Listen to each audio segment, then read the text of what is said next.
ভারতীয় দণ্ডবিধি 468 নম্বর ধারাতে বলা আছে, যদি কেউ কোনো ডকুমেন্টস জাল করে, কোনো কাগজপত্র জাল করছে, কোনো অডিও ভিডিও কোনো ছবি জাল করছে, উদ্দেশ্য হলো কাউকে চিট করা।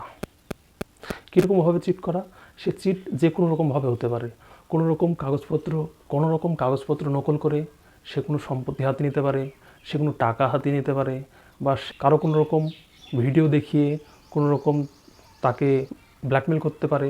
সে যে কোনোভাবে চিট করতে পারছে, যে কোনোভাবে চিট করবে, সে নকল ডকুমেন্টস তৈরি করে।